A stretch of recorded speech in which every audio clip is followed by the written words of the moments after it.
The goal for most religions is to attain some sort of higher experience or reward of life. And in Islam, the ultimate reward is Jannah or heaven. Here are 10 surprising facts about heaven in Islam. Starting at number 10. According to the Quran, Jannah is paradise and it's a garden of everlasting bliss and the home of peace. Allah determines when people die and they stay in their graves until the day of judgment. And when they are resurrected and brought to life, Allah will judge them on how well they live their lives on earth. And if they have lived well, then they go to one of the levels of heaven. And if not, they go to hell, which is Jahannam. Jannah is described as a beautiful place of final return, a garden of eternity whose doors will always be open to them. And that's in the Quran, Surah 38, verses 49 to 50. Now, according to the Quran, for Muslims, Jannah is a peaceful, lovely place where injury, fatigue, they're not there at all. And Muslims are never asked to leave. Muslims in paradise wear gold, they wear pearls, diamonds, garments made of the best silk ever in the whole world, or in the universe I should say. And they actually recline on raised thrones. So that's some serious next level luxury. Now there's also no quarreling, fighting, or getting drunk to the point where you pass out in Jannah. Also on top of that, there's actually these 4 rivers named Sayhan, Jaihan, Furat, and Nil. As well as there's large mountains made of musk and valleys made of pearls and rubies. Up next at number 7, let's look at the 8 gates of Jannah. To enter one of the 8 doors of Jannah in Islam, Muslims are actually required to perform righteous deeds. They're also required to be truthful, search for knowledge, fear the most merciful, go to the mosque every single morning and afternoon, and be freed of all kind of arrogance as well as the spoils of war and debt. They're to repeat the call to prayer sincerely and from the heart. Also, they need to build mosques and be repentant and raise righteous children. Another interesting fact is that the gates are actually named. They're all unique in their own way. There's the Bab as-Salat, for those people who were really punctual and on time when it came to doing their prayers. Then there's a gate called Bab el-Jihad, and that's for those people who actually died in defense of Islam. Then there's Bab al-Sadaqah for those people who actually gave to charity on a regular basis. Then there is Bab ar-Rayyan for those people who observed fasting during and beyond the month of Ramadan. Bab al-Hajj is for those who practiced and participated in Hajj. That's actually the annual pilgrimage to the city of Mecca. It's one of the 5 pillars of Islam. Then there's Bab al-Qazimin al-Ghaz, wal-Aifin, and Ines. And this gate is specifically for those people who suppress and control their anger and forgave others. Then there's Bab el-Iman for those people who had sincere faith and trust in Allah and they actually really strived to follow His commands. And then the final gate we have is Bab al-Zikr, and this gate is for those who actually showed zeal in remembering God. And one thing to note, guys, is that while the Quran does emphasize heaven's sensual pleasures, those are actually not all of the pleasures that are in heaven. Because the Quran also points to heaven as a spiritual and religious place, there's spiritual and religious delights as well. It repeatedly assures the believers that heaven is going to be a place where there's not going to be any more sadness or any more fear. And that's in the Quran, Surah 38, verses 62, and Surah 7, verses 35, and Surah 46, verses 13. So we talked about numbers of gates and all that. Some say that Jannah has 100 levels. Others say that there's actually no limit to the levels of Jannah. And some say that the number is equal to the number of verses in the Quran, and that is 6,236.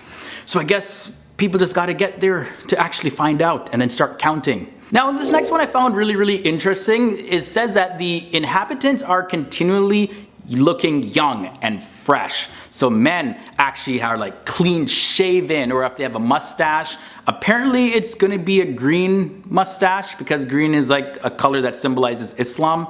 Then their armpit and pubic hair will completely disappear, and the inhabitants will have 70 sets of clothes to wear. Maybe 70 is just a symbolic number for just a whole lot of clothes. But either way, the food is going to be so much, it's going to be like an all-you-can-eat buffet. So whatever you want, pretty much, you just snap your fingers, boom, shows up before your eyes. It's believed that people can eat 100 times what they ate on earth and never get super overweight. That sounds like heaven. Wait, that is heaven. Also in Islam, heaven is not exclusive. It's said that the Quran actually provides not one, but actually several ways to heaven. And this is found in Surah 29 verses 69. So yes, there are some ways where you can do the good deeds and get rewarded. You can find that in Surah 3 verses 85. And then there's other ways that are just a little bit more complex. It's said that God's grace truly leads the way to salvation. So he forgives who he pleases and punishes who he pleases. That's in the Quran, Surah 5 verses 19. The Quran also says, surely the believers and the Jews and the Christians and the Sabians, whichever party believes in God and the last day and does good deeds, shall have their reward with their Lord, and no fear shall come upon them, nor shall they grieve. And that's in the Quran, Surah 2. And the final fact I want to share about heaven according to Islam is that, let's talk about this because it's a common question, right? About the 72 virgins that apparently are going to be given as a reward to males in paradise. Well, the idea of the 72 virgins is actually part of Sunni Islam, and it refers only to one aspect of paradise, and this is in reference to Quran Surah 55 verses 69 to 74. It's also important to know that the Quran does not give a specific number for this. It was also mentioned by Daraj ibn Abi Haytham that Abu al-Haytham Abdullah ibn Wahab narrated from Abu Sayyid al-Khudari. And by the way, these were who actually heard the Prophet Muhammad say this: the smallest reward for the people of heaven is an abode where there are 80,000 servants and 72 hur-e, over which stands a dome decorated with pearls, aquarium, and ruby, as wide as a distance from Al-Jabiya to Sana. However, regarding the above statement, Hafiz Saluddin Yusuf, he said this, that the narration which claims that everyone would have 72 wives has actually a weak chain of narrators. So what Muslims agree on is that those who attain paradise will be accompanied by hur-in, which are described as beautiful females, but the specific number that they're going to be rewarded with is uncertain. And even some scholars say that this is actually symbolic for some of the other pleasures and joys that they're going to experience in heaven. We'll be diving into 10 teachings about heaven in Islam. So let's start by talking about life after death. So akhirah is the term for life after death. Muslims believe that no soul may die except with God's permission at a predestined time. And this can be found in the Quran at Surah 3, Ayah 145. So this also links with the belief of Al-Qadr, because the choices people make while alive will influence their destiny in the afterlife. Al-Qadr is the concept that Allah knows everything and has already decided everything that will happen. This is called predestination. Now, in Islam, this means that people still have free will to make their own choices. Predestination just means that Allah knows the choices a person will make even before they make them. In the Quran, Surah 87, it says, "The Lord has created and balanced all things and has fixed their destinies and guided them." Moving on to our next fact, we're going to be talking about the significance of gardens. So perhaps the most significant and frequently mentioned description of heaven in the Quran is as a beautiful garden filled with greenery and flowing water. In fact, the Arabic word for heaven, Jannah, means garden. This can be supported by some quotes from the Quran, Surah 2, Ayah 25. "But give glad tidings to those who believe and work righteousness, that their portion is gardens beneath which rivers flow." In Surah 3, Ayah 133, it says, "And for a garden whose width is that of the whole of the heavens and of the earth, it will be prepared for the righteous." Okay, our next fact leads us to talk about a little bit of what will heaven be like.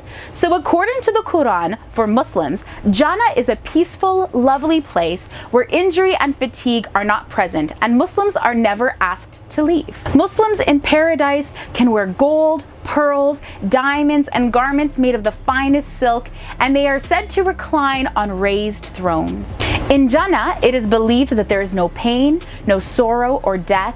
There is only joy, happiness, and pleasure. Allah also promises the righteous this garden of paradise where the trees are without thorns, where flowers and fruits are piled on top of each other, where clear and cool waters flow constantly, and where companions have big, beautiful, lustrous eyes. So there is no quarreling or drunkenness in Jannah, and there is even mention of 4 rivers as well as large mountains made of musk and valleys made of pearls and rubies. It sounds like a beautiful sight. This can be supported in the Quran with Surah 38, Ayah 49 to 50. Jannah, a garden of eternity whose doors will always be open to them. In Surah 35, Ayah 34 to 35, it says, Allah who has settled us in the house of lasting residence out of his bounty.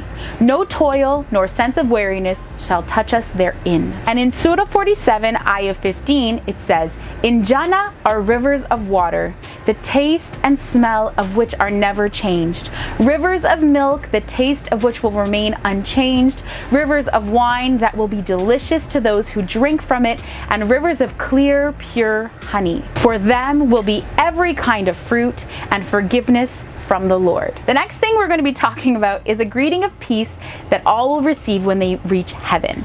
Those who enter heaven will be greeted by angels and words of peace. In heaven, one will have only positive emotions and experiences. There will be no hatred, no anger, or upset of any kind. This can be supported in the Quran through Surah 7, Ayah 43. And we shall remove from their breasts any hatred or sense of injury. Surah 13, Ayahs 23 to 24, it says, angels shall enter from every gate with salutation. Peace be with you, that you persevered in patience. Now how excellent is the final home. And lastly, in Surah 56, Ayah 25 to 26, it says, they will not hear therein ill speech or commission of sin, but only the sayings of peace, peace. Fact number 6 takes us to talking about the promise of reuniting with family and companions. So it is believed that both men and women will be admitted to heaven, and many will reunite with their families. This is supported by Surah 13, Ayah 23 to 24, where it says, they shall enter there as well as the righteous among their fathers, their spouses, and their offspring. Now how excellent is the final home. There is also talk in the Quran about thrones of dignity. So it is believed that in heaven, every comfort will be afforded. Examples of this can be found in Surah 52, Ayah 20, where it says, they will recline with ease on thrones of dignity arranged in ranks. Surah 36, Ayahs 56 and 57 mentions that they and their associates will be in groves of cool shade. Every fruit of enjoyment will be there for them, and they shall have whatever they call for. And Surah 88, Ayahs 10 to 16 says, therein will be thrones raised high and cups set at hand, and cushions set in rows, and rich carpets all spread out. It definitely sounds like a place where anyone who enters will be made to feel deserving and appreciated. Moving on to fact number 4 and the description of an abundance of food and drink. So the Quran describes heaven as including plentiful food and drink without any feeling of satiation or intoxication. So this can be seen in Surah 41, Ayahs 31 to 32, where it says, therein you shall have all that your inner selves desire, and therein you shall have all for which you ask. Surah 69, Ayah 24 says, eat and drink at ease for that which you have sent forth good deeds in days past. And Surah 47, Ayah 15 mentions rivers of water incorruptible, rivers of milk of which the taste never changes. All right, moving on to this idea of an eternal home. In Islam, heaven is understood to be a place of everlasting life where none will be turned and asked to leave. So Surah 2, Ayah 82 mentions, but those who have faith and work righteousness, they are companions of the garden. Therein shall they abide forever. In Surah 3, Ayah 136, it says, for such the reward is forgiveness from their Lord, an eternal dwelling. How excellent a recompense for those who work. Fact number 2, we're going to be moving on to talking about the 8 gates of Jannah. So according to Islam, there are 8 gates or doors of heaven. Now, to enter one of the 8 doors of Jannah in Islam, Muslims are required to perform righteous deeds, be truthful faithful, search for knowledge, fear the most merciful, go to mosque every morning and afternoon, be free of arrogance as well as the spoils of war and debt, repeat the call to prayer sincerely and from the heart, build a mosque, be repentant, and raise righteous children. So the 8 doors include Bab al-Salat, for those who were punctual and focused on prayer, Bab al-Jihad, for those who died in defense of Islam, Bab al-Sadaqa, for those who frequently gave to charity, Bab al-Rayyan, for those who observed fasting during and beyond Ramadan, Bab al-Hajj, for those who participated in the Hajj, which is the annual pilgrimage to Mecca, Bab al-Kazimin al-Khayz wal-Afina anin nas, for those who suppress or control their anger and forgave others, Bab al-Iman, for those who had sincere faith and trust in Allah and strived to follow His command, and Bab al-Dhikr, for those who showed zeal or enthusiasm in remembering God. So in order to pass through these doors, it is said that you have to have done the things related to the door. And last but definitely not least, we come to our final fact of today. We are going to be looking at the levels of Jannah.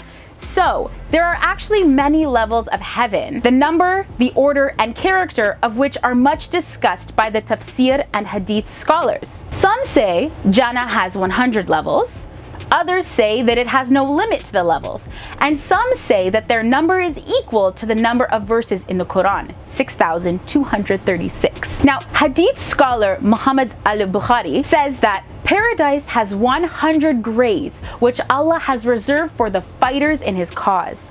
And the distance between each of the 2 grades is like the distance between the sky and the earth. So when you ask for Allah, ask for Al-Firdaus, for it is the best and highest part of paradise. So just to name some of the 8 commonly known levels, they vary from Jannat ul-Ma'wa, a place to take refuge, the abode for the martyr, Dar ul-Maqam, the essential place, the safe place where weariness does not exist. Then we have Dar ul-Salam, the home of peace and safety, where speech is free of all negative and evil talk, open to those whom Allah wills the straight path.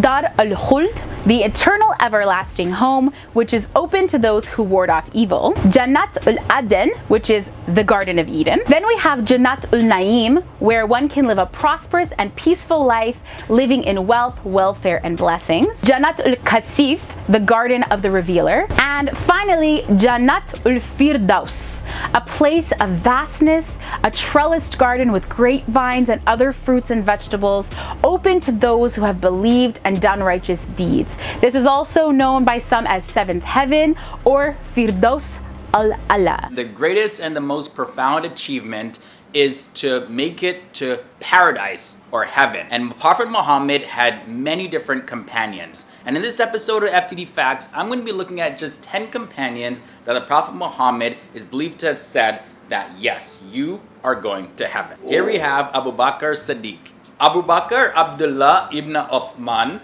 was the son of Uthman Abu Qahafa. He was born in Mecca in the year 573 CE, and his real name was Abdullah, meaning servant of Allah. Now, Abu Bakr was a nickname that was given to him due to his love for camels, and it actually means fathers of a camel's calf. But his latter name caught on a lot more, and that's what he became mostly referred to by.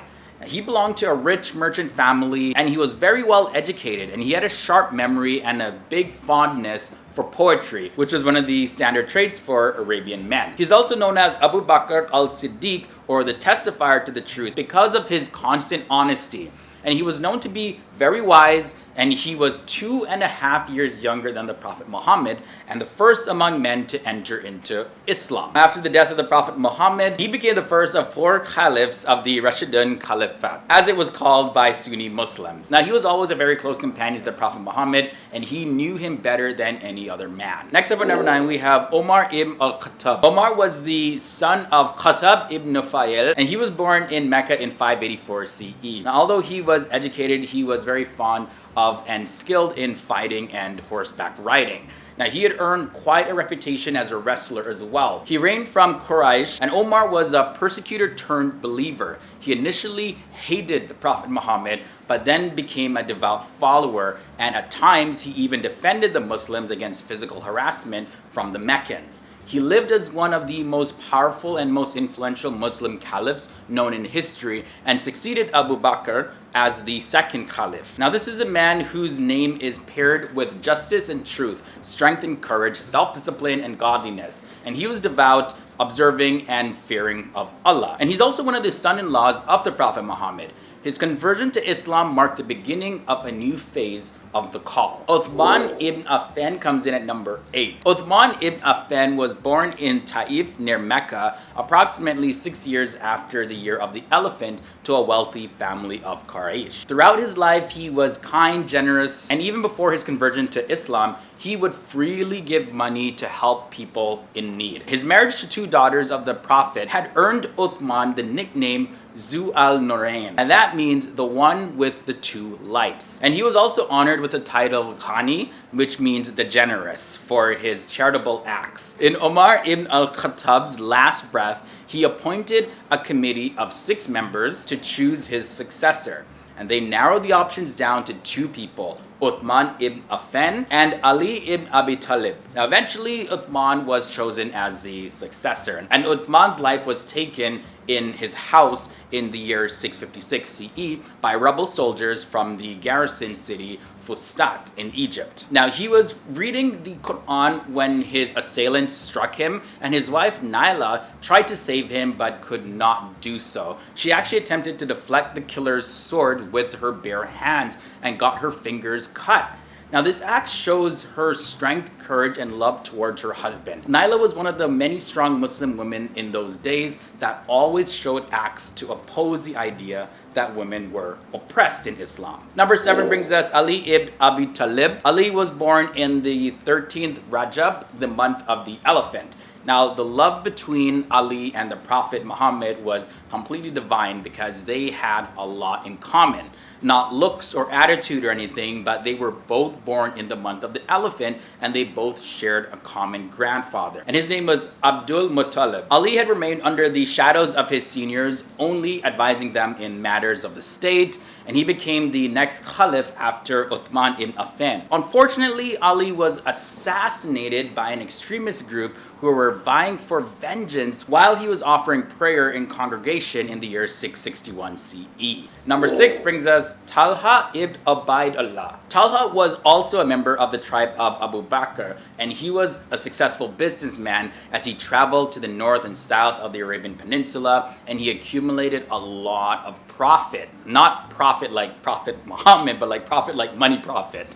Now, the Prophet Muhammad, kind of confusing there, said this about Talha. The Messenger of Allah once wore 2 coats of armor, and he tried to get up on a boulder, but he was unable to. So Talha squatted under him, lifting the Prophet such that he could sit on the boulder. Allah was so pleased with Talha's help, and the Prophet informed Talha that paradise was now obligatory on him. He came to be known as Talha the Generous and Talha the Good for his generosity. Talha was well known for helping those in debt, as well as households experiencing difficult times, and he was also known for helping out widows. Next up at number 5, we have Az-Zubair ibn al-Awwam. His father was al-Awwam ibn Khuwailid, and he was of the Asad clan of the Quraysh tribe. And that made al-Zubair the nephew of Khadija. His mother was the Prophet Muhammad's aunt, Safiya bint Abd Muttalib. Hence, al-Zubair was Prophet Muhammad's first cousin. And while he was still a boy, al-Zubair fought an adult man and beat him up so badly that the man's hand broke. And Safiya, who was pregnant at that time, had to carry the man home. And when passers-by asked what happened, she told them, "He fought al-Zubair.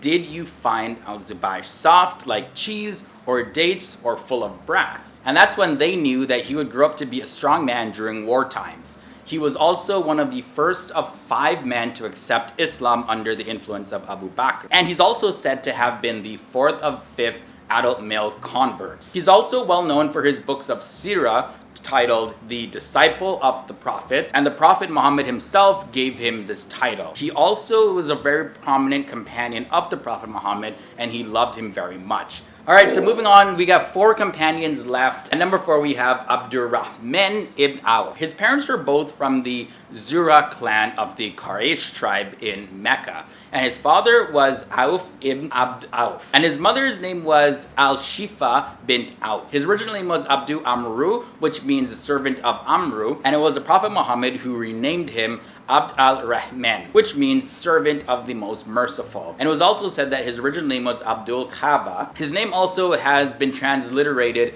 as Abdul Rahman ibn Auf. And Abu Bakr had spoken to him about Islam, then invited him to meet Prophet Muhammad, who heard his declaration of faith and taught him the Islamic prayers. He then accepted Islam only 2 days after Abu Bakr al-Siddiq did, and this was before the Muslims had entered the house of Al-Arqam. He became one of the first men to accept Islam. He was also one of the 10 persons that was assured to enter paradise, hence he's on this list. Also on top of that, he was one of the 6 people that Umar chose to form his council of Shura to choose the caliph after his death. Abd al-Rahman died in the Levant at the age of 75 years old. Companion number 3 is Sa'd ibn Abi Waqqas. Sa'd was born in Mecca and he was 17 years old when he embraced Islam. Sa'd was the 17th person to embrace Islam. Sa'd relays his conversation that he had between himself and his mom when he converted to Islam, and it goes like this. When my mother heard the news of my Islam, she flew into a rage. She came up to me and said, "Oh Sa'd, what is this religion that you have embraced which has taken you away from the religion of your mother and father? By God, either you forsake your new religion or I would not eat or drink until I die. Your heart would be broken with grief for me, and remorse would consume you on the account of the deed you have done, and the people would censor you forevermore. Don't do such a thing, my mother," I said, "for I would not give up my religion for anything." However, she went on with her threat, and for days she neither ate nor drank. She became emaciated and weak. Hour after hour, I went to ask her whether I should bring her some food or something to drink, but she persistently refused, insisting that she would neither eat nor drink until she died or I abandoned my religion. I said to her, "Ya Ummeh, in spite of my strong love for you, my love for Allah and His Messenger is indeed stronger. By Allah, if you had 1,000 souls and each one departs one after another, I would not abandon this religion for anything." When she saw that I was determined, she relented unwillingly and ate and drank. And he is mainly known for his commandership in the conquest of Persia back in the year 636, as well as governorship over it and the diplomatic visit to China in 616 and 651. Number 2, we have Sa'd ibn Zayd. Sa'd ibn Zayd was born in Makkah before Hijrah, and he inherited his father's religious beliefs of Islam, and he accepted this at a very early age. Now, Sa'd with his wife accepted Islam when only a handful of people were Muslim, and they went through all sorts of abuse, ridicule, and torture because of their decision. Now, his wife Fatima was also an early convert, and at first they kept their faith completely secret because Fatima's brother Omar was a prominent persecutor of Muslims. And Khabib ibn al-Arat often visited their house and read the Quran to Fatima.